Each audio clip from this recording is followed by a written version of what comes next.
عزیزان مکرم، جو میں نے آیت طیبہ پڑھی ہے اس میں خلاق عالم نے اپنے حبیب پاک صلی اللہ علیہ وآلہ وسلم آپ سے ارشاد فرمایا کہ اے محبوب آپ فرمائیے، وقل، اے محبوب آپ فرمائیے کیا، رب زدنی علما، کہ اے میرے رب میرے علم میں اضافہ فرما۔ تفسیر کبیر میں امام رازی رحمۃ اللہ علیہ اس آیت کے تحت لکھتے ہیں کہ اگر علم سے زیادہ فضیلت والی کوئی چیز ہوتی تو اللہ تعالیٰ اپنے حبیب سے فرماتا کہ آپ ان سے وہ طلب فرمائیے، اور جب یہ کہا کہ آپ علم مانگیے تو فرمایا یہ اس بات کی دلیل ہے کہ اللہ کی بارگاہ میں جو عظمتوں والی چیز ہے اس میں ایک علم بھی ہے کہ جس کی زیادتی اور جس کی طلب کے لیے اللہ نے خود اپنے حبیب سے ارشاد فرمایا ہے۔ یہ پہلی بات۔ یہی سے علماء فرماتے ہیں کہ جو علم ہے یہ بڑی فضیلت ہے، اور اس کی کتنی فضیلت ہے اس پر جب علماء نے قلم اٹھایا تو وہ فرماتے ہیں دیکھیے اللہ نے جب عالم انسانیت کو تخلیق فرمایا، یعنی حضرت آدم علیہ نبینا علیہ السلام آپ سے ابتدا فرمائی، اور اس شاہکار انسانی کو جب اللہ نے فرشتوں کے سامنے پیش فرمایا تو اس وقت کون سا شخص تھا جس کے اظہار کے ساتھ ان کو پیش فرمایا، یعنی وہ حسن تھا یا قد کاٹ تھا یا عبادت تھی یا زور اور طاقت تھا یا آنکھیں تھی یا سر تھا یا ہاتھ تھا یا دل تھا، کیا تھا؟ فرمایا یہ کچھ بھی نہیں تھا، یہ سب کچھ تھا لیکن سر کے اوپر تاج علم کا سجا کے اللہ نے پھر اس شاہکار کو پیش فرمایا۔ فرمایا کہ انسانیت کا جو شرف ہے اس کا اولین ستارہ اور اولین نور وہ علم ہے کہ جس کو اللہ رب العزت نے بطور تاج عطا کر کے پھر حضرت آدم علیہ السلام کو دنیا کے سامنے پیش فرمایا تھا۔ یہ دوسری بات۔ تیسری بات علماء فرماتے ہیں، آپ دیکھیں توجہ ہے، بات سمجھ آ رہی ہے؟ علماء فرماتے ہیں کو بالکل بند کر دے تو میں آپ کا مشکور رہوں گا، حکا جیسے غصے سے بند کرتے ہیں نا، احترام، ہاں سیٹی بھی تھوڑی سی بند کر دیجئے۔ علماء فرماتے ہیں کہ دیکھیے یہ ایک کتا ہوتا ہے عام جو گلیوں میں پھرنے والا، یا ویسے ایک ہوتا ہے شکاری جس کو سدھایا جائے، سکھایا جائے۔ اگر عام بندہ شکار کر، عام کتا وہ شکار کر کے لے کے آئے تو فرمایا اس کا حکم اور ہے، اور اگر شکاری کتا شکار کر کے لے کے آئے جس کو پہلے سکھایا جائے، اور اگر میں اس کو یوں کہوں کہ اس کو علم دیا جائے، تو یہ بات آپ کو زیادہ سمجھنی چاہیے کہ جس کو سکھا دیے جائیں اصول، قواعد اور ضوابط، تو یہ دونوں میں فرق ہے۔ اگر عام جس کو ہم لٹ کتا کہتے ہیں اگر وہ شکار کر کے لے آئے تو وہ کھانا حلال نہیں ہے، اور اگر شکاری کتا لے آئے اور خدا نہ خواستہ اس کے شکار کی وجہ سے وہ شکار مر بھی جائے تو پھر بھی حلال ہے۔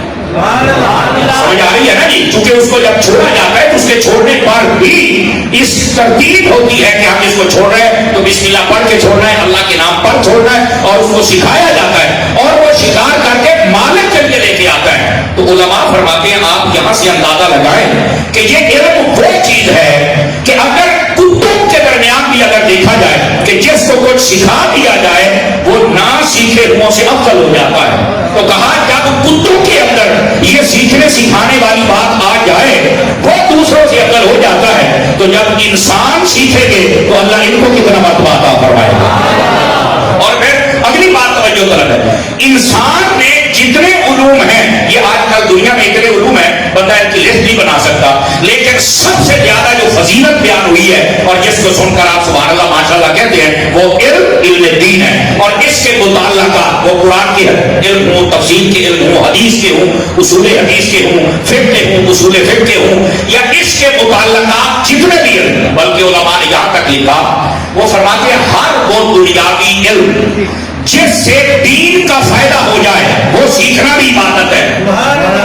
آپ کی توجہ نہیں ہو رہی، ذرا توجہ میری طرف فرمائیں گے نا تو آپ کو زیادہ فائدہ ہوگا۔ وہ علم اگرچہ دنیاوی علم ہے لیکن وہ دین کے لیے اگر مفید اور معاون ثابت ہو جائے تو اس کا سیکھنا بھی عبادت ہے اور فائدے مند ہے۔ فار ایگزامپل ہم ریاضی کا علم حاصل کرتے ہیں، اگر آپ نے ریاضی اس لیے حاصل کی کہ میں اکاؤنٹنٹ چارٹرڈ بن جاؤں گا، یا پھر میں بہت بڑا بزنس مین بن جاؤں گا، یا پھر میں کسی بڑی کمپنی کے اندر چلا جاؤں گا اور وہاں چل کر ان کے جو معاملات ہیں ان کو دیکھوں گا، ایک آپ کی یہ نیت ہے۔ اور اگر آپ نے ریاضی کا علم اس لیے حاصل کیا کہ یہ ذرا تقسیم جمع تفریق جو میں سیکھ رہا ہوں اس کے ساتھ میں لوگوں کو بتاؤں گا زکات کا نصاب کیا ہے اور تم نے ادا کیسے کرنی ہے، میں لوگوں کو بتاؤں گا وراثت کی تقسیم کتنی اور کیسے ہے، میں